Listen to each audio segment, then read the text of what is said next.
자, 오늘은 이제 고린도 후서 7장에 있는 말씀을 이제 함께 살펴보도록 하겠습니다.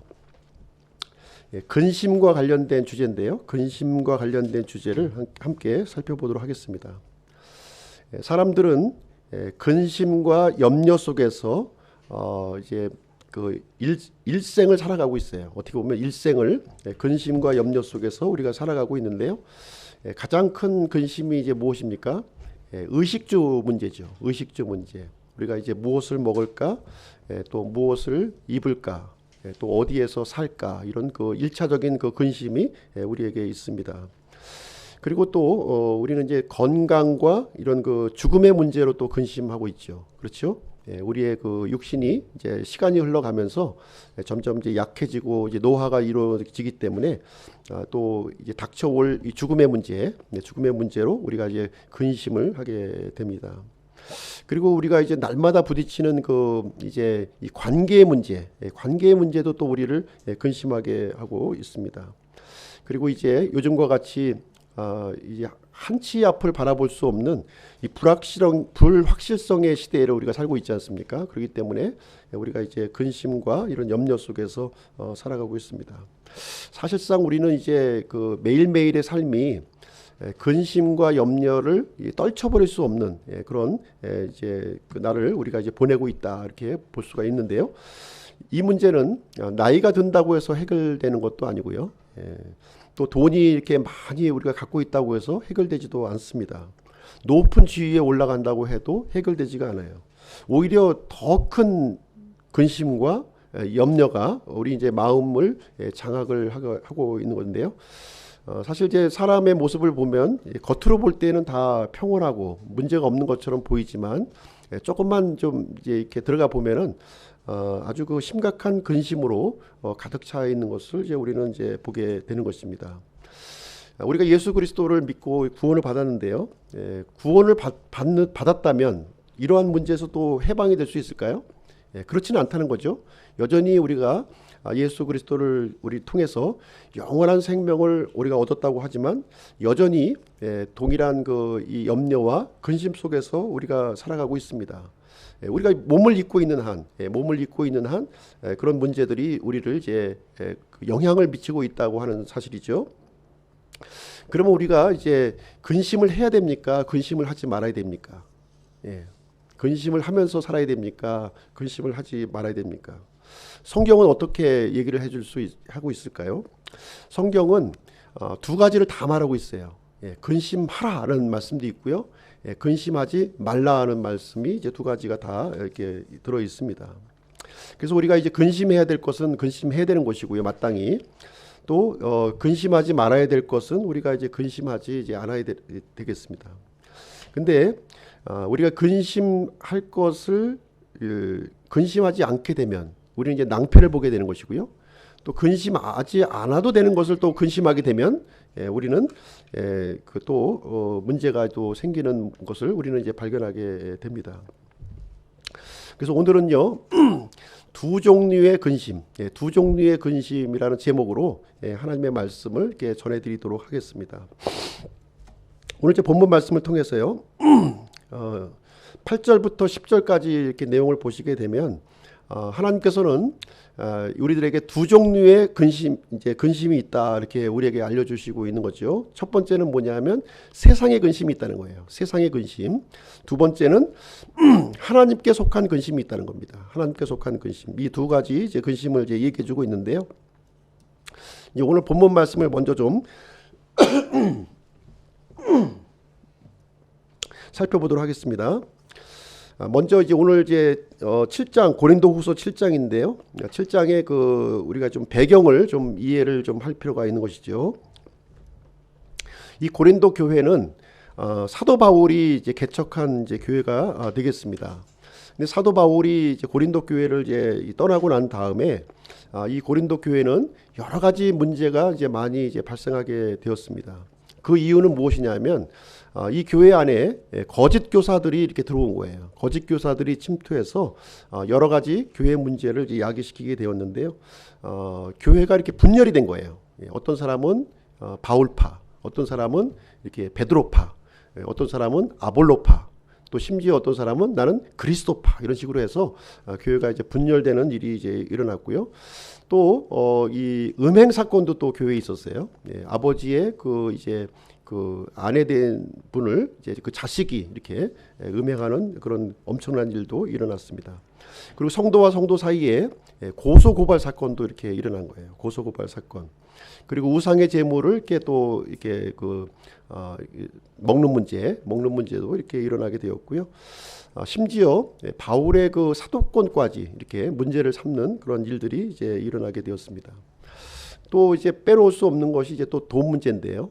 예루살렘 교회에 이렇게 구제 헌금을 좀 보냈으면 좋겠다. 이제 바울이 이제 이렇게 제안을 했는데 그 문제에 대해서도 이제 이렇게 많은 그런 그 논란이 이제 발생하게 되었습니다. 그래서 사도 바울은 이 문제를 이제 그대로 이제 방치해서는 안 되겠다 이런 생각이 들어서 이제 편지를 이렇게 보내게 되었는데요. 그 편지의 내용이 굉장히 강했죠. 굉장히 강한 내용으로 이제 구성이 되어 있습니다. 그래서 너무 강하게 이 편지를 쓰다 보니까 사도 바울이 마음이 너무 불편했던 거예요. 예, 그렇지 않습니까? 예, 부모가 이제 자식이 너무 말을 듣지 않아 가지고 이렇게 야단도 치고 이제 또 회초리를 들게 되지만 결코 부모의 마음이 편하지 않은 것처럼 사도 바울도 이렇게 아주 이제 책망의 그 편지를 썼지만 마음이 이제 편한 것은 이제 아니었습니다. 또 그 책망의 편지를 받은 그 고린도 교회 입장에서도 사실 이제 불편했겠죠. 잘못을 이렇게 비록 잘못했다 할지라도 잘못한 것을 이렇게 지적을 받았을 때에는 그 마음이 이제 편할 수가 없었던 거예요.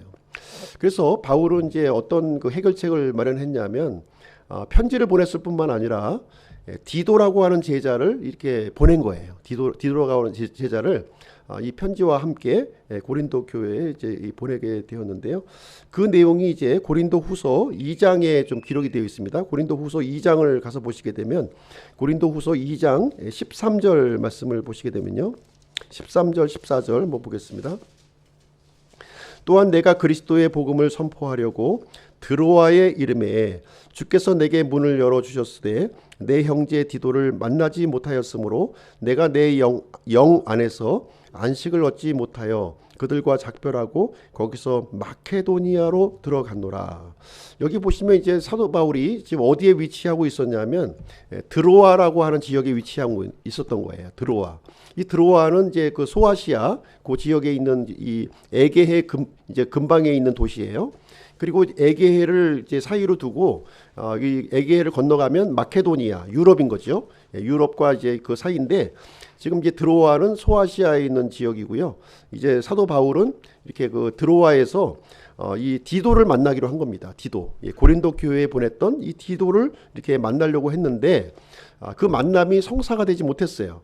그러면서 이제 마케도니아로 이렇게 이제 그냥 그 고린도 교회 소식을 듣지 못한 채 그냥 마케도니아로 이제 유럽으로 건너가는 내용이 2장 13절 14절에 이제 기록이 되어 있고요.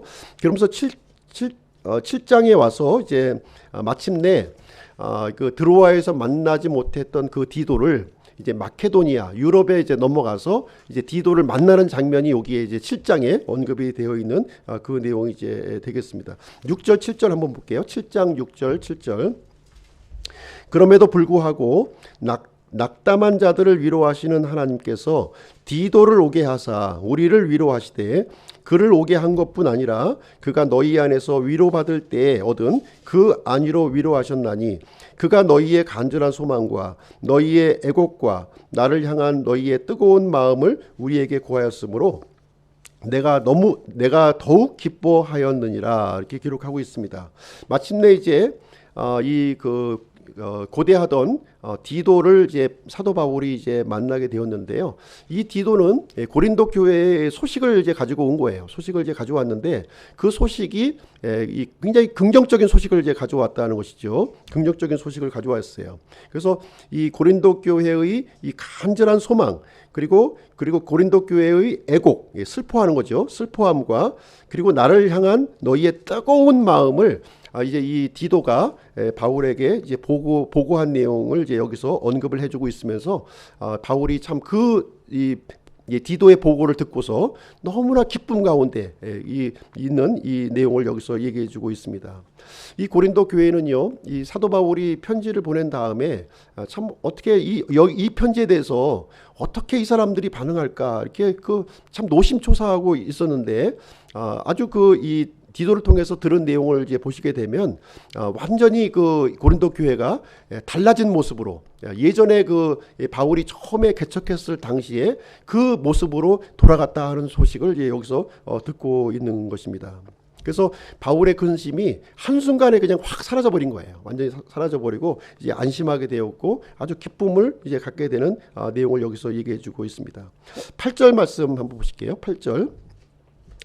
비록 내가 편지로 너희를 근심하게 한 것을 후회하였으나 지금은 후회하지 아니하노니 바로 그 서신이 잠시 동안만 너희를 근심하게 한 줄을 내가 아노라, 이렇게 얘기하고 있습니다. 처음에 이제 사도 바울은요, 이 고린도 전서를 이제 보냈을 때 좀 후회하는 마음이 있었어요. 혹시 이 편지를 받고 참 더 하나님으로부터 이렇게 멀어지는 것이 아닌가 하는 그런 생각을 이제 갖고 있었습니다. 그런데 이제 디도를 통해서 이게 이 변화된 모습을 보게 되니까 오히려 이 편지를 보낸 것이 내가 유익이 되었다, 이렇게 자신을 이제 안위하는 그 내용이 여기에 이제 기록이 되고 있습니다. 그래서 잠시 동안 편지를 보낸 이 책막의 글은 잠시 동안 이 고린도 성도들을 이렇게 근심하게 했지만 이 근심을 통해서 이제 하나님께서 바라시는 그런 모습으로 변화가 되었다고 하는 사실을 여기서 이제 알려주고 있는 내용이 이제 되겠습니다. 그래서 이 근심이 올바른 방향으로 이렇게 작동이 된 거죠. 올바른 방향이 작동이 되어서 이 고린도 성도들이 하나님과의 관계가 이렇게 회복이 되었고, 또 사도 바울과 굉장히 불편한 관계에 놓여 있었는데 바울과도 이게 화평한 관계로 이렇게 이루어지는 그런 계기가 되었다는 것입니다. 그래서 이 근심이라고 하는 것이 꼭 나쁜 것만은 아니라는 거예요. 이것을 좋은 쪽으로 내가 받아들이게 되면 더 큰 유익을 얻을 수가 있는 것이죠. 근데 이것을 부정적인 방향으로 받아들였을 때에는 이렇게 오히려 유익보다는 이렇게 손실이 많이 이제 발생할 수도 있는 것이 이제 되겠습니다. 그래서 이제 여기서 이제 결정적인 역할을 이제 했던 사람이 누구냐면 바로 디도라는 사람이었다는 거예요. 디도가 이렇게 이 사도 바울을 또 변호하고요, 또 이 고린도 교회를 이렇게 변호하고 이렇게 해서 이 화평한 관계로 이렇게 이끌었다. 그리고 바울이 보냈던 이 편지의 내용을 통해서 바울의 이 마음 속에 있었던 그 진심을 이제 전달하게 되었고, 그래서 아주 화평한 관계가 되었음을 이제 얘기해주고 있습니다. 그래서 우리가 살아가면서 이제 여러 가지 이제 근심거리를 우리가 만나게 되죠. 근심거리를 이제 만나게 되는데, 문제는 이 근심에 있는 것이 아니라는 거죠. 근심이 있는 것이 아니라 이 근심을 내가 어떻게 처리해야 되느냐. 근심만 보시면 안 되는 거예요. 이 근심에 대해서 내가 이것을 어떻게 반응할 거냐에 따라서 정반대의 결과가 나올 수 있음을 여기서 얘기를 해주고 있습니다. 9절 말씀 보실게요. 9절. 이제 내가 기뻐함은 너희가 근심하였기 때문이 아니요 오히려 너희가 근심함으로 회개에 이르렀기 때문이라. 너희가 하나님께 속한 방식대로 근심하게 된 것은 어떤 일에서도 너희가 우리로 말미암아 상처를 받지 아니하게 하려 함이니. 자, 여기서 내용을 보시게 되면 진짜 바울의 이 편지를 통해서 이 고린도 교회에 회개 운동이 일어난 거예요. 어떻게 보면 회개 운동이 이렇게 이제 일어났고요. 이것이 이 상처로 이렇게 굳어진 것이 아니라 이거 회복으로 이렇게 발생이 이제 하게 되었습니다. 그래서 10절 말씀 보실게요. 10절 말씀 보시게 되면, 그래서 사도 바울은 두 종류의 근심을 우리에게 얘기해 주고 있습니다. 두 종류의 근심. 10절. 하나님의 뜻대로 하는 근심은 회개를 이루어 다시 돌이킬 수 없는 구원에 이르게 하거니와 세상의 근심은 사망을 이루느니라. 이렇게 얘기하면서 이제 두 종류의 근심을 이제 언급하고 있는데요. 하나님의 뜻대로 하는 이 근심은 회개를 통해서 구원에 이르게 한다는 거예요. 반면에 이 세상의 근심, 세상의 방식대로 하는 이 근심을 하게 되면 궁극적으로 이렇게 사망에 이르게 한다는 것을 우리에게 이제 알려주고 있는 것이죠. 이 근심이라고 하는 것이 겉으로 볼 때는 비슷해 보이는 거예요. 하나님께 속한 근심인가 세상에 속한 근심이든지 별 뭐 차이가 없게 보입니다. 그러나 그 내면의 과정을 우리가 생각해 볼 때에는 아주 본질적인 차이가 있다는 것을 우리가 이제 생각을 해볼 수가 있는 것이죠. 두 근심의 한번 차이점을 한번 잠깐 요약해서 말씀을 드리도록 하겠습니다. 하나님께 속한 근심은 궁극적으로 회개와 구원으로 연결되어진다 이렇게 얘기해주고 있고요. 세상에 속한 이 근심은 우리를 궁극적으로 사망으로 이끈다 이렇게 얘기를 해주고 있습니다. 그래서 하나님께 속한 근심은 어떤 근심입니까? 이것은 영적인 근심이라는 거예요. 영적인 근심을 얘기해주고 있는 것이고요.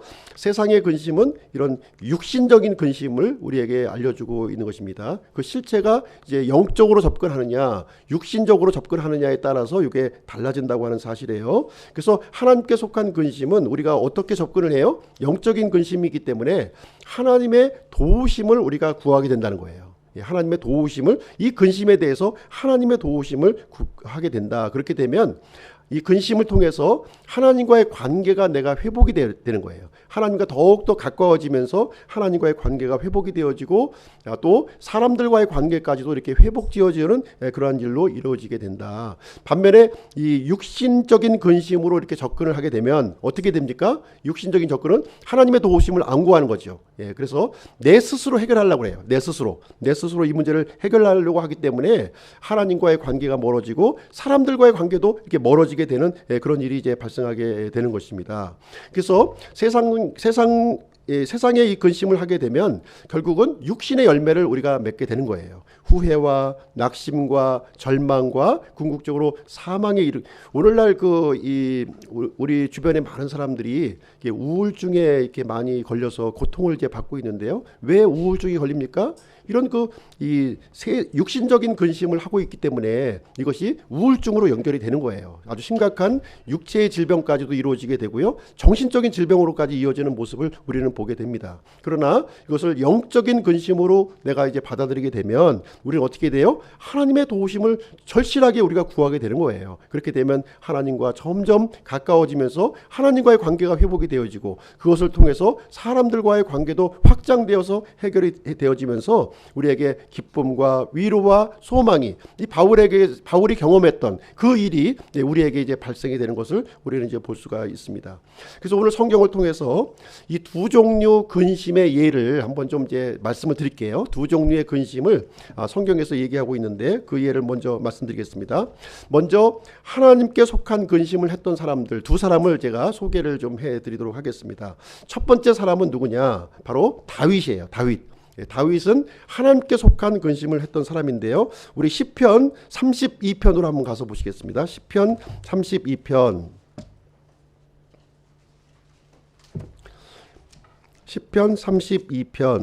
1절부터 5절까지 말씀입니다. 1절부터 5절 시편 32편 구약성경 708페이지고요.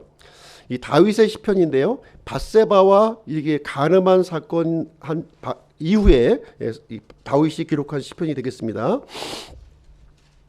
시편 32편 자기 범법을 용서받고 자기 죄가 가려진 자는 복이 있도다. 영 안에 간사함이 없고 주께서 불법을 인정하지 아니하는 사람은 복이 있도다. 내가 잠잠할 때에 하루 종일 신음하였으므로 내 뼈가 쇠하였나니 밤낮으로 주의 손이 나를 무겁게 누르므로 내 진액이 여름 가뭄으로 변하였나이다. 셀라. 내가 주께 내 죄를 시인하고 내 불법을 숨기지 아니하며 또 이르기를 내 범법들을 주께 자백하리라 하였더니 주께서 내 죄의 불법을 용서하셨나이다. 셀라. 이 밧세바와 간음한 사건 이후에 이제 부하 장수의 그 아내를 이제 이 왕의 이 권한을 이렇게 남용을 해서 이렇게 간통을 하게 되었죠. 아무도 모르게 이 일을 이제 감추려고 이렇게 다윗이 했었는데 나단 대원자들을 통해서 이 사실이 이제 드러나고 말았습니다. 그래서 이 나단 대원자의 이 비유를 통해서 그 비유의 그 대상자가 자신이라고 하는 것을 이제 발견하게 된 것이죠. 이때 이제 다윗이 그 책망을 듣고서 이 자신을 책망했던 나단 대원자를 이렇게 옥에 가두고 이렇게 그 죽이라고 한 게 아니라 들려진 그 말씀을 이렇게 내가 받아들이고 하나님 앞에 회개하는 다윗의 모습을 이제 보여주고 있는 것이죠. 자, 그래서 이제 하나님께서는 회개하는 사람을 이렇게 용서하시는 거예요. 회개한 사람을 용서하고 받아주십니다. 받아주시는데 여기서 이제 우리가 분명하게 이제 알아야 될 것은 무엇이냐면 하나님은 분명히 죄를 용서해 주셔요. 용서해 주시는데 죄의 형벌까지도 면해 주시는 분은 아니시다는 거예요. 이 사실을 우리가 분명히 알고 있어야 돼요. 우리가 우리 잘못을 하고 회개하면 하나님이 용서해 주시는구나. 그것이 끝이 아닙니다. 반드시 하나님은 용서해 주시지만 그 죄에 대한 그 열매를 우리로 하여금 거두도록 하신다는 거예요. 그래서 다윗은요, 이 밧세바의 간통 사건 때문에 다윗의 집안에 칼이 떠나지 않는다 이렇게 말씀을 해 주셨습니다. 그렇죠? 예. 그래서 그리고 다윗은 그 범죄를 은밀히 행했지만 내가 너에게는 이것을 백주 대낮에 너의 죄를 폭로하겠다 이렇게 말씀을 해 주셨어요. 그래서 다윗은 하나님께 속한 근심을 했습니다. 그래서 용서함을 받았지만 죄의 열매는 이렇게 받았다 하는 것을 우리는 이제 생각을 해 볼 수가 있죠. 두 번째 예를 한번 또 말씀드리겠습니다. 두 번째, 이것이 하나님께 속한 이제 그 근심이에요. 근심의 결과로 나타난 것입니다. 두 번째 예를 한번 말씀드릴게요. 신약 성경 마태복음 26장으로 한번 가서 보시겠습니다. 신약 성경 마태복음 26장. 두 번째 인물은 이제 이 베드로입니다. 베드로에 대해서 한번 보시도록 하겠습니다. 26장 74절, 75절 보겠습니다. 74절, 75절. 신약 성경 46페이지가 되겠습니다. 마태복음 26장 74절, 75절. 그때에 그가 저주하며 맹세하기 시작하여 이르되 나는 그 사람을 알지 못하노라 하매 즉시 수탉이 울더라. 베드로가 수탉이 울기 전에 내가 나를 3번 부인하리라 하신 예수님의 말씀, 곧 그분께서 자기에게 하신 말씀을 기억하고 나가서 피통하게 우니라. 자, 베드로는 예수님을 3년 반 동안 따라다녔어요. 예수님을 향해서 주는 그리스도시요 하나님의 아들이라고 이렇게 고백을 했던 사람이었어요. 그런데 정작 자신의 그 목숨의 위험이 이제 다가왔을 때요, 베드로는 예수님을 저주하며 예수님을 부인했다 이렇게 기록을 해주고 있습니다. 바로 그 순간에 수탉이 이렇게 울게 되었고요. 예수님의 내가 나를 수탉이 울기 전에 내가 나를 3번 부인하리라 하는 그 말씀을 기억하고 나가서 피통하게 지금 우는 장면이 여기에 이제 기록이 되어 있습니다. 자, 여기서 보시게 되면요, 이 나중에 이제 그 또 기록을 보시게 되면 예수님은 부활하신 후에 이 베드로를 찾아오셨어요. 이 디베리아 바닷가에 있는 베드로를 찾아오셔서 예수님께서 베드로에게 3가지 질문을 해주십니다. 내가 나를 사랑하느냐 이렇게 질문을 해주시고요.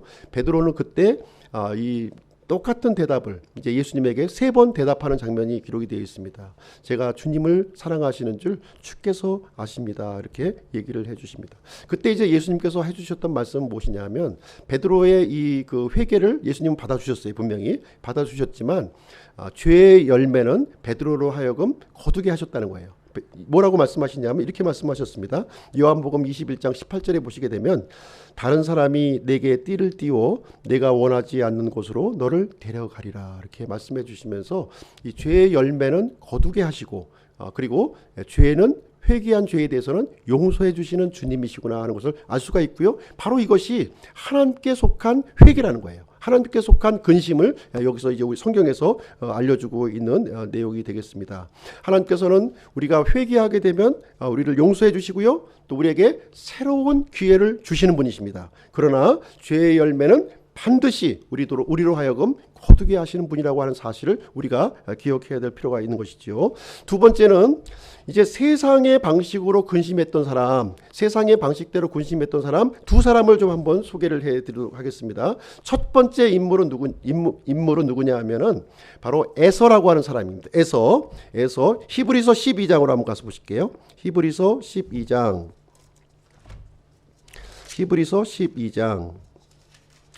16절 17절 보겠습니다. 16절 17절 히브리서 12장 16절 17절. 이것은 음행하는 자나 혹은 먹을 것 한 조각을 위해 자기의 장자권을 판 에서와 같이 속된 자가 있지 아니하게 하려 함이라. 너희가 아는 바와 같이 그 뒤에 그가 복을 상속받고자 하였으되 거절당하였으니 그가 눈물을 흘리고 염려하며 뜻을 돌릴 곳을 구하였으나 그것을 찾지 못하였느니라. 여기 보시면 에서를 어떻게 표현하고 있나요? 속된 자, 속된 자. 세속적인 사람으로 지금 이제 이 에서를 표현하고 있어요. 그러면서 이제 그 자신의 장자권을 이제 동생 야곱에게 팔았죠. 왜 팔았습니까? 팥죽 한 그릇 때문에 팔은 거예요. 팥죽 한 그릇. 그래서 이 에서의 마음 속에는 이 장자권에 대한 업신여김이 있었던 거예요. 업신여김이 있었고 그냥 세속적인 일에 관심이 더 많았던, 보이지 않는 것보다는 보이는 것에 더 관심이 많았던 인물이 바로 이제 에서였는데요. 나중에 이제 장자권뿐만 아니라 이 축복권까지 이제 야곱이 빼앗아 간 것을 알고서 자신을 이제 통분히 여기고 이렇게 눈물을 흘리며 이렇게 회개를 했다고 이제 여기를 기록을 해주고 있습니다. 그래서 눈물을 흘리고 염려하며 뜻을 돌릴 곳을 구하였으나 그것을 찾지 못하였느니라 이렇게 기록을 해주고 있는데요. 에서는 분명히 근심을 했어요. 근심을 했습니다. 근심을 했고요. 또 눈물을 흘렸고 회개를 했어요. 근데 한 가지 부족한 것이 있었다는 거예요. 이 세상에 속한 이 근심은 한 가지가 부족한 겁니다. 한 가지. 그것은 무엇이냐면 뜻을 돌이킬 곳을 찾지 못했다는 겁니다. 다시 말하자면 하나님을 찾지 않았다는 거예요. 하나님을. 이 에서의 아주 결정적인 실수를 한 것은 무엇이냐면 자신을 이렇게 그럼 일어난 일에 대해서 이렇게 눈물을 흘리고 애통함을 여기고 이렇게 했지만 궁극적으로 하나님을 붙들지 않았다는 것을 보여주고 있어요. 그래서 참된 회개는 무엇이냐면은 이렇게 우리의 마음과 행동을 돌이켜서 이제 하나님께로 향하는 것까지라는 거예요. 하나님과 회개 자체로 끝나서는 안 된다는 것입니다. 회개 자체로, 근심 자체로 끝나서는 안 된다고 하는 것이에요. 근데 많은 사람들이 에서의 단계에서 머물러 있는 거죠. 에서의 단계로 그냥 애통하고 그냥 후회하고 그랬으면 이제 안 돼야 했는데 그런 애통하는 마음만 가지고 있었지 궁극적으로 예수 그리스도 안으로 이렇게 들어가지 않았다는 거예요. 예수 그리스도를 붙잡지 않았고요. 하나님을 붙잡지 않은 모습을 우리는 이제 볼 수가 있습니다. 그래서 진정한 회개로 이어지지 않은 그 세상의 이 근심이라고 하는 것은 진정한 회개와 연결이 안 돼 있는 것을 우리에게 알려주고 있는 내용이 되겠습니다. 자, 두 번째 인물 한번 볼게요. 두 번째 인물은 가룟 유다입니다. 가룟 유다. 마태복음 27장으로 한번 가서 보실게요. 마태복음 27장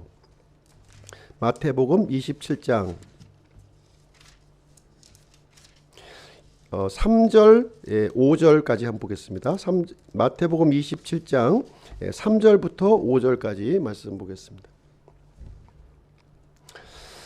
그때에 그분을 배반하여 넘긴 유다가 그분께서 정죄받으신 것을 보고 뜻을 돌이켜 은 30개를 수제사장들과 장로들에게 도로 가져다 주며 이르되 내가 무지한 피를 배반하여 넘김으로 죄를 지었노라 하니 그들이 이르되 그것이 우리와 무슨 상관이 있느냐 네가 그것과 상관하라 하거늘 유다가 그 은들을 성전에 내던지고 떠나가서 스스로 목을 매니라.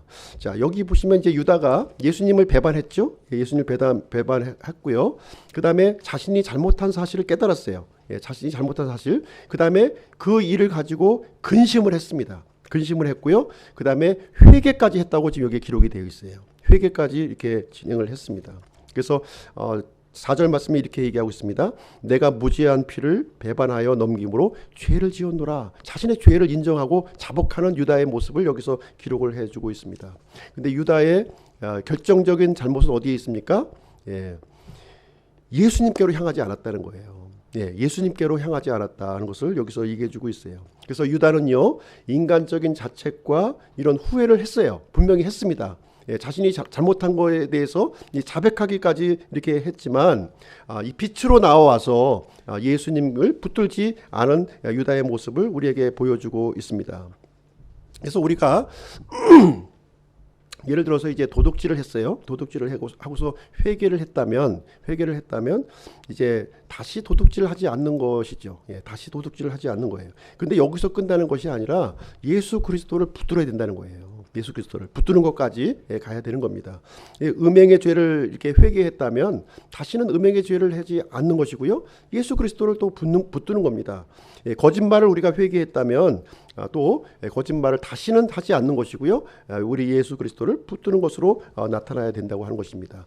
어떻게 보면 이 회개라고 하는 것은 한 번에 이루어지지 않을 수 있어요. 단번에 이루어지지 않을 수가 있습니다. 그렇죠? 예, 그렇지만 또다시 회개하고 또다시 회개하고 그 다음에 이제 우리가 이 후회하는 마음하고 틀린 것은 무엇이냐면 예수 그리스도의 관계를 굳건히 하는 것까지 이어져야 된다는 것을 얘기해주고 있습니다. 그래서 이것이 진정한 회개요, 하나님께 속한 회개라는 거예요. 예수 그리스도 안으로 들어오는 것, 하나님을 이렇게 전적으로 신뢰하는 것까지 가지 않는다면 그것은 도덕적인 이런 그 가책, 후회, 양심의 어떤 그 가책이 있잖아요. 예, 그런 것을 얘기해주고 있는 내용이 되겠습니다. 자, 그러면 이제 오늘 이제 본문의 말씀을 통해서 하나님의 뜻대로 하는 이 근심의 특징을 좀 한번 설명을 좀 해드리도록 하겠습니다. 고린도후서 7장으로 한번 가서 보실게요. 고린도후서 7장 11절 마지막 절인데요. 여기에 보시게 되면 하나님의 뜻대로 하는 근심의 7가지 특징이 여기에 기록이 되어 있어요. 하나님 뜻대로 하는 근심이 무엇이냐? 그 특징의 이 7가지를 여기서 이제 명시를 해주고 있습니다. 11절을 제가 한번 읽어드리도록 할게요. 너희가 하나님께 속한 방법대로 근심한 것 바로 이것을 보라. 그것이 너희로 하여금 얼마나 조심하게 하며 참으로 얼마나 너희 자신을 해명하게 하며 참으로 얼마나 분기하게 하며 참으로 얼마나 두려워하게 하며 참으로 얼마나 열렬히 갈망하게 하며 참으로 얼마나 열심 있게 하며 참으로 얼마나 진기하게 하였는가. 너희 자신이 이 일에서 결백함을 너희가 모든 일에서 입증하였느니라. 자, 여기 보시면 이제 7가지 특징을 쭉 나열하면서 7가지 특징이 어떻게 돼요? 이것이 이렇게 work out, 예, 드러나야 된다는 거예요. 이것이 드러나야 돼. 생각만 가지고 있어서는 안 돼요. 이것이 행동으로 드러나야 되는 것을 이렇게 하나님의 뜻대로 하는 근심의 7가지 특징이다, 이렇게 얘기를 해주고 있는데요. 하나하나 좀 한번 살펴보도록 하겠습니다. 첫 번째 특징은 뭐냐? 얼마나 조심하게 하며, 이렇게 돼 있어요. 얼마나 조심하게 하며. 이것은 영어로 carefulness예요. carefulness라고 하는 것은 이제 무슨 뜻을 얘기하고 있냐면 하나님의 말씀에 주의를 기울인다는 거예요. 이 첫 번째 회개의 특징은 뭐냐면 나에게 들려진 이 책망의 말씀, 책망으로 들려온 이 하나님의 말씀에 대해서 주의를 기울여야 된다. 말씀의 주의를 기울여야 된다. 이 말씀의 스위치를 끊으시면 안 되는 거예요. 말씀을 들으셔야 되는, 귀로. 어떤 분 귀를 막는 분이 있어요. 귀를 막고 안 보고 안 본다고 해서 하나님의 말씀이 없어지는 게 아닙니다. 단지 나에게 적용이 안 될 뿐이에요. 그래서 우리는 하나님에 속한 근심을 하기 위해서는 첫 번째로 하나님의 말씀에 carefulness, 주의 깊게 그거를 받아들여야 된다는 거예요. 주의 깊게 받아들여야 된다는 것을 얘기를 해주고 있습니다. 두 번째 특징은 얼마나 너희 자신을 해명하게 하며, 이렇게 되어 있어요. 해명하게 하며. 이 해명하게 하면은요, 영어 표현으로 어떻게 되어 있냐면 clearing 돼 있어요. clearing. 예. 명백하게 한다는 거예요. 명백하게 한다. 클리어링. 그러니까 하나님의 말씀을 주의 깊게 내가 1차적으로 받아들였어요. 그리고 그 말씀에 대해서 우리가 명백한 태도를 보이는 거예요. 예. 애매모호한 태도를 보이는 것이 아니라 명백한 태도를 내가 갖는 겁니다. 말씀 앞에서 명백한 태도. 이 하나님의 말씀은요, 야고보서에 보면은 거울이라고 이렇게 말씀해요. 거울. 이 하나님의 말씀은 우리의 내적인 상태를 비춰주는 거울이에요. 그렇기 때문에 이 거울의 모습을 통해서 내 자신의 모습을 이렇게 명백하게 클리어링, 명백하게 이렇게 명백한 태도를 취하라는 거예요. 이것도 아니고 저것도 아니고, 그냥 어정쩡하게 있는 것이 아니라 명백하게 내가 잘못했으면 잘못했다. 예, 이렇게 이것을 명백하게 표현을 하라 이제 이 얘기를 하는 내용. 이것이 하나님께 속한 그 이 근심의 두 번째 특징이 이제 되겠습니다. 세 번째 특징을 말씀드리겠습니다. 세 번째 특징은 얼마나 분개하게 하며 이렇게 되어 있어요. 얼마나 분개하게 하며. 영어 표현으로는요, indignation 이렇게 되어 있어요. indignation. 이 indignation이라고 하는 것은 무슨 얘기냐면요, 이 분노하는 거예요. 분노. 예, 분노. 예, 울분을 토하는 거예요. 울분을. 그래서 하나님께 속한 근심의 세 번째 특징은 울분을 토해야 된다. 뭐에 대해서 울분을 토해야 돼요? 뭐에 대해서? 예. 죄에 대해서 울분을 토해야 된다는 거예요. 울분. 예. 우리로 하여금 이렇게 잘못하게 하고 죄를 짓게 한 그 원인이 있잖아요.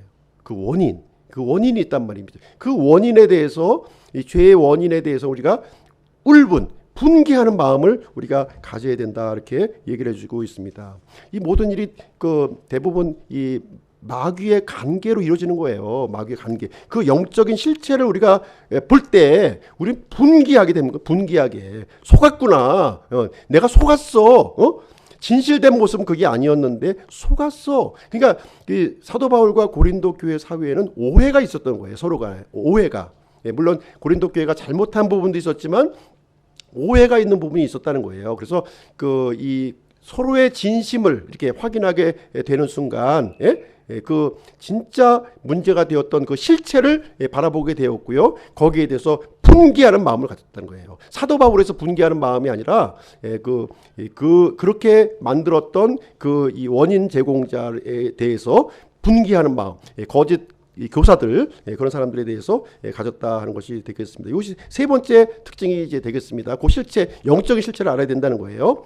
네 번째는 얼마나 두려워하게 하며, 이렇게 되니까 얼마나 두려워하게 하며. 여기서 이제 영어 표현을 두려워하는 거는 다 알다시피 fear예요. fear라고 하는 것인데요.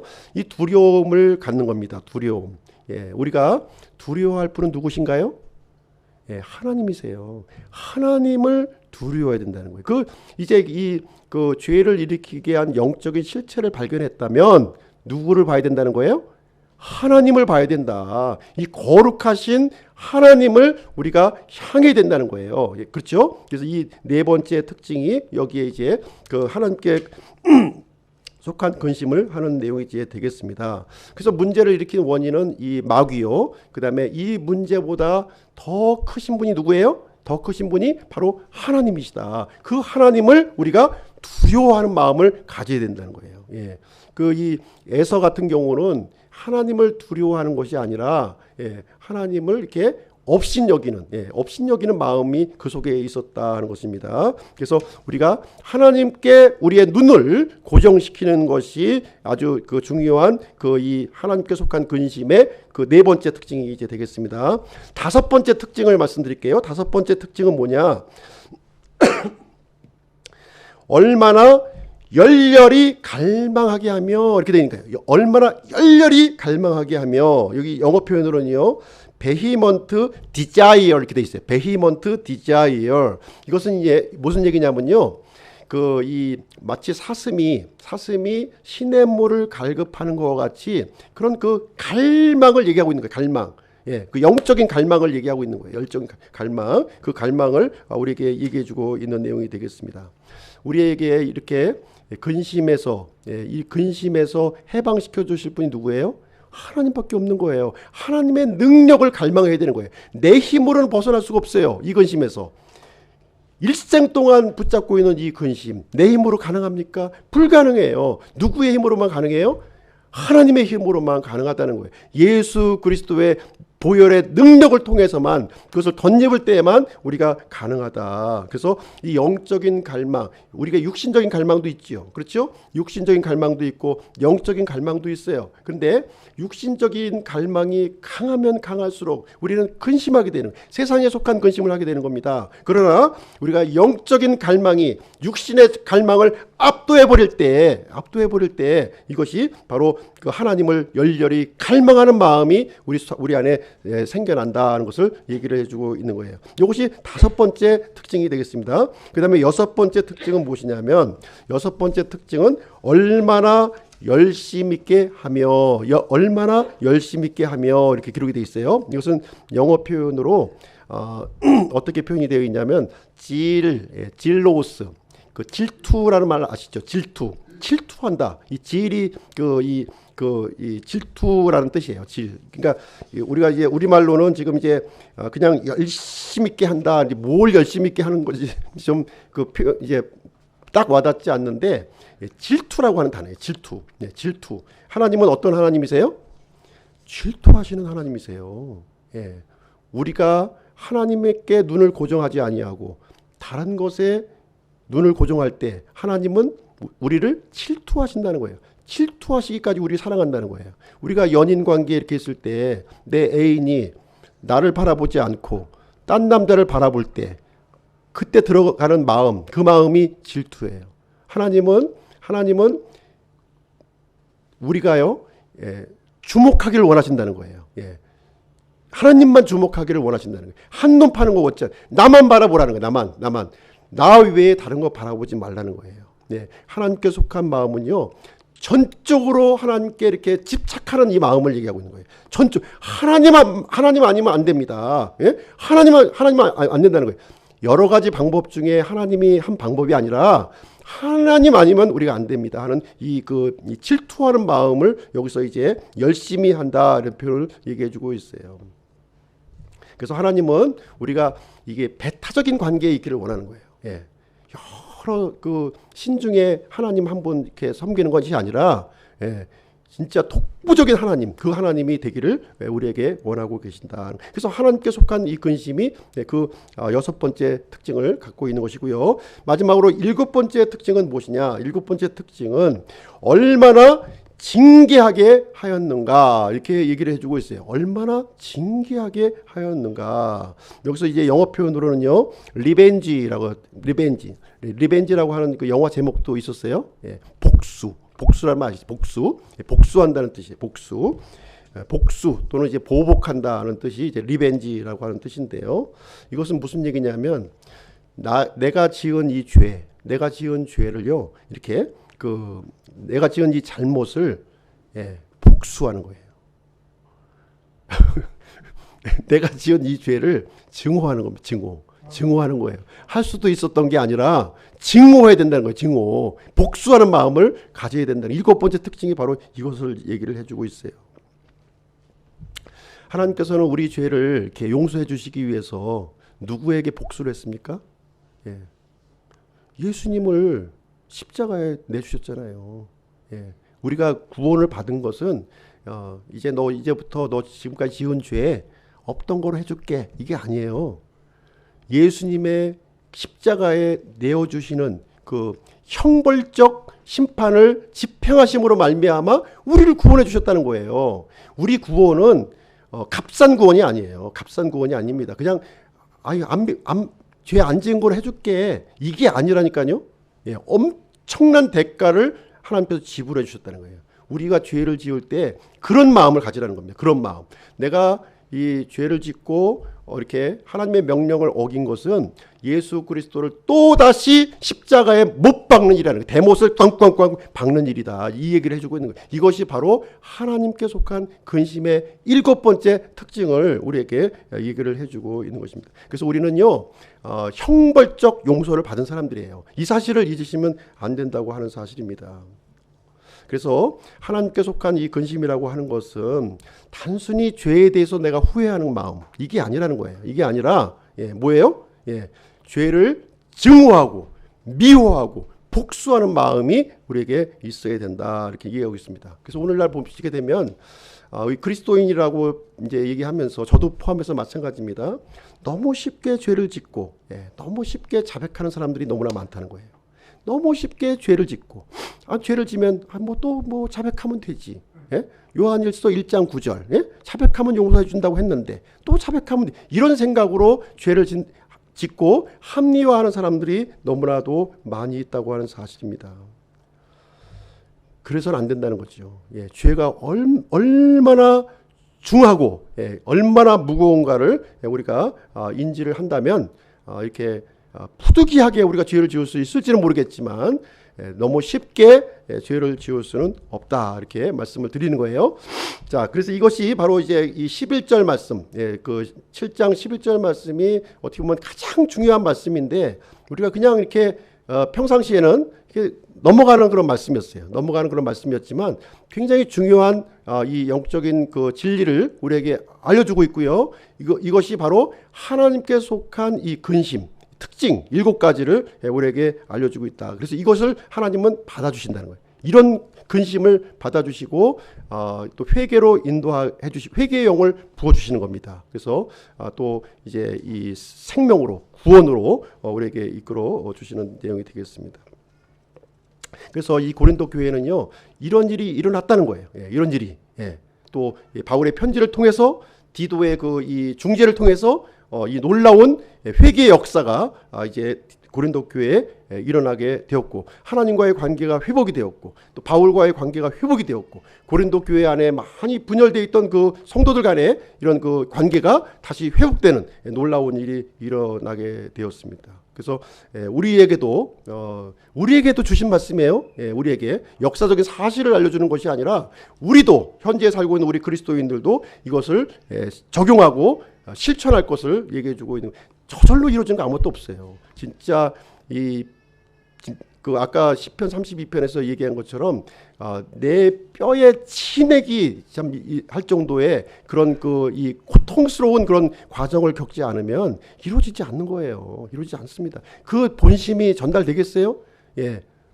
내 가슴을 연다고 한들 전달되겠습니까? 안 되는 거예요. 그래서 예수 그리스도 안에서 이렇게 참된 위로와 기쁨, 바울이 경험했던 그 위로와 기쁨이 우리의 기쁨과 위로가 되기를 간절히 원합니다. 자, 오늘 이제 본문 말씀을 통해서 적용할 말씀을 좀 같이 좀 살펴보도록 하겠습니다. 첫 번째로, 세상에 속한 근심은 하나님과 멀어지게 한다는 거예요. 하나님과 멀어지게 하는 특징을 가지고 있다고 하는 것입니다. 자, 세상 근심은 우리가 해야 됩니까? 하지 말아야 됩니까? 하지 말아야 돼요. 세상 근심은 전혀 유익이 없는 거예요. 그건 육신적인 근심인 것이고요, 전혀 유익이 없는 것이기 때문에 하지 말아야 되는 것입니다. 그래서 우리가 이 세상 근심에 매몰되면 매몰될수록 어떤 현상이 일어나요? 하나님과의 관계가 멀어지는 거예요. 사람들과 관계가 멀어져요. 다 파괴가 돼요. 다 파괴가 돼. 세상 근심을 하면 할수록 그 파괴가 우리에게 일어나게 됩니다. 그래서 근심이라고 하는 것은 어떻게 보면 습관이에요. 습관처럼 우리가 이제 하게 되는 것이고요. 근심을 하면 할수록 그 수렁에서 우리는 헤어나오지 못하게 한다. 자, 그렇다면 이제 우리가 세상 근심에서 어떻게 벗어나야 되는데, 이제 이렇게 또 마음이 드시잖아요. 그죠? 어떻게 하면 우리 일생이 근심하면서 살아왔는데 어떻게 세상 근심을 벗어나서 살 수 있는가 하는 것이죠. 그러면 그 방법을 제가 좀 알려드리도록 하겠습니다. 뭐 많은 방법이 있지만 그 중에서 제가 이제 그 짧은 시간에 알아본 바로는 3가지를 이제 우리가 좀 생각을 해볼 수가 있는 것 같아요. 3가지. 첫 번째, 이 근심을 기도로 바꾸라는 거예요. 근심을 기도로 바꾸라. 이 근심하는 것들을 누구에게 줘요? 하나님께 드리라는 거예요. 하나님께. 내가 계속 갖고 있지 말고 하나님께 드리라고 하는 거예요. 빌립보서 4장 6절 7절에 이 내용이 기록이 되어 있습니다. 아무것도 염려하지 말고, 우리 잘 아는 말씀이잖아요. 그렇죠? 오직 모든 일에서 기도와 간구로 너희가 요청할 것들을 감사와 도보로 하나님께 알리라. 그리하면 모든 이해를 뛰어넘는 하나님의 평강이 그리스도 예수님을 통해서 너희 마음과 생각을 지키시리라. 이렇게 얘기를 해주고 있습니다. 근심을 이렇게 하나님 앞에 이렇게 기도로 넘겨드리면 우리에게는 하나님께서 뭘 주세요? 하나님의 평강을 우리에게 주신다. 이렇게 말씀을 해주고 있습니다. 그리고 두 번째는요, 삶의 우선순위를 바꾸라는 거예요. 삶의 우선순위가 이렇게 이 육신적인 것이 되어서는 안 된다는 거예요. 삶의 우선순위를, 육신적인 것과 영적인 것이 있다면 영적인 것에 삶의 우선순위를 우리가 두라는 거예요. 세상적인 것에 우리가 우선순위를 두는 한 우리는 근심에서 벗어날 수가 없어요. 근심에서 벗어날 수 없습니다. 세상 근심에서 벗어날 수 있는 것은 뭐냐? 그것을 세상 근심을 뭐로 바꿔요? 영적인 근심으로 바꾸라는 거예요. 영적인 근심으로. 영적으로 바꾸게 되면은 하나님께서 이제 그것을 벗어나게 해주신다 이것입니다. 마태복음 6장 33절에 보시면 오직 너희는 첫째로 하나님의 왕국과 그분의 의를 구하라. 그리하면 이 모든 것을 너희에게 더하여 주시리라 이렇게 얘기했잖아요. 이 순서를 바꾸니까 이 세상 근심에서 우리가 벗어날 수가 없는 거예요. 하나님의 왕국과 하나님의 의를 먼저 구하면 나머지 필요한 것들은 하나님께서 우리에게 공급해 주신다고 이렇게 약속을 해 주셨어요. 그러니까 어떤 분한테도 이런 얘기 하면은 아니 하나님의 왕국과 의를 구하면 그 하늘에서 떡이 떨어집니까? 밥이 떨어집니까? 이렇게 아니 이렇게 한 가지를 얘기하면 극단적으로 들으시면 안 되고 이 균형을 가져야 되는 거예요. 균형. 우선순위를 얘기하고 있는 거잖아요. 아무것도 하지 말고 하나님의 왕국과 의를 구하는 것이 아니라 우선순위를 갖는 거예요. 하나님의 왕국과 의를 우선순위를 가지면 내가 현재의 삶에 대해서 성실하고 신실하고 책임감 있게 살아가게 되는 거잖아요. 더 책임감 있게. 그렇게 되면 하나님께서는 우리가 이 노력한 것 이상으로 주신다는 거예요. 이걸 경험하셔야 돼요. 이거를. 우리가 이 하나를 신으면 하나를 거두는 게 세상 원칙인데 하나님의 왕국과 하나님의 의를 구하면 하나를 심었는데 열이 거두어지고 수물이 거두어지는 이 경험을 하게 되면 하나님의 왕국을 구하게 된다는 거예요. 이걸 경험해 보지 않으니 하나 안 심으면 하나 안 생긴다는 것만 생각하는 거죠. 그렇죠? 이것을 경험하시기 바랍니다. 그래서 우리가 생각을 바꾸면 행동이 바뀌어지고 행동을 바꾸면 습관이 바뀌어지고 습관이 바뀌어지면 인생이 바뀌는 거예요. 이것을 우리가 알아야 되는 것입니다. 그래서 언제까지 우리가 세상 근심 속에서 살아야 되겠습니까? 하나님께서 이렇게 비결을 알려주셨잖아요. 영적인 근심을 하게 되면 세상 근심에서 벗어나게 해주십니다. 세 번째 하나님께 속한 근심을 하라는 거예요. 하나님께 속한 근심. 지금 이제 11절 말씀에 기록되어 있잖아요. 7가지 분명한 특징을 말씀드렸죠. 이것을 우리가 마음속에 새기고 또 새기고 묵상하고 이렇게 해서 이것을 회개로 이끌어가게 되면 고린도 교회에 있었던 그 놀라운 회개 운동이 나에게 적용이 이루어진다는 거예요. 그래서 모든 관계가 이제 깨어지는 것이 아니라 구축이 되어지고 확장이 되어지는 관계로 나아간다. 이제 이 얘기를 해주고 있는 내용이 이제 되겠습니다.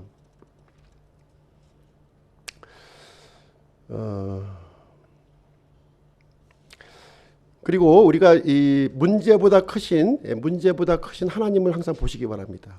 문제에 매몰되지 마세요. 문제와 환경에 매몰되지 마시기 바랍니다. 그 문제와 환경을 이렇게 초월해 계시는 그 하나님을 우리가 항상 바라볼 필요가 있습니다. 그래서 우리의 구원자 예수 그리스도를 바라보라 이렇게 말씀하는 거 있는 거죠. 히브리서 12장 2절에 보면 우리의 믿음의 창시자요 또 완성자이신 예수님을 바라보자 이렇게 말씀해주고 있습니다. 예수님은 어떤 사람이셨습니까? 이 땅에 오셨을 때 이사야서 53장에 보시면 예수님을 슬픔의 사람으로 표현하고 있어요. 다시 말하자면 근심의 사람이 되셨어요. 예수님은 사람의 육신을 입고 이 땅에 오셨는데 슬픔의 사람이었고 근심의 사람이었다. 그래서 이 말씀을 가지고 예수님이 세상 근심을 하셨겠습니까? 그렇지가 않죠. 영적인 근심을 하셨고 하나님께 속한 근심을 하셨던 분이시다는 것을 우리에게 얘기를 해주고 있는 거예요. 그래서 예수님의 그 근심을 통해서 예수님의 근심을 통해서 우리가 영원한 생명을 우리가 누리게 되고 있었던 사실이 이제 되겠습니다. 그래서 우리도 이렇게 예수님께서 하셨던 것처럼 우리가 거룩한 근심, 이 생명의 근심을 하게 되면 우리 인생의 모든 문제가 이렇게 풀려지게 되고 자유와 이 승리를 얻는 그런 삶을 살 수 있음을 우리에게 알려주고 있습니다. 자, 오늘 말씀을 이제 결론을 드리게 되면 이 하나님께 속한 이 근심이라고 하는 것은 우리에게 위로와 기쁨을 우리에게 허락해 주신다 이렇게 말씀을 해주고 있습니다. 그래서 오늘 이 시간에는 이 두 종류의 근심을 말씀드렸어요. 두 종류의 근심, 세상에 속한 근심, 하나님께 속한 근심, 세상의 뜻대로 하는 근심, 하나님의 뜻대로 하는 근심, 요 두 가지 근심을 이제 말씀을 드렸습니다. 세상의 근심에 매몰되지 마시기 바랍니다. 그것은 멸망의 길이에요. 패망의 길이에요. 다 파괴시키는 길입니다. 그러나 하나님에 속한 근심이 보기에는 좋지 않지만 우리가 그 일을 실천했을 때에는 하나님께서 우리에게 놀라운 복으로 우리의 삶을 이렇게 형통하게 해주시는 것을 우리는 발견할 수가 있게 될 것입니다. 그래서 하나님께 속한 근심을 하는 우리 기쁨 침례교회 성도님들이 되시기를 주님의 이름으로 축복드립니다. 기도하고 마치도록 하겠습니다.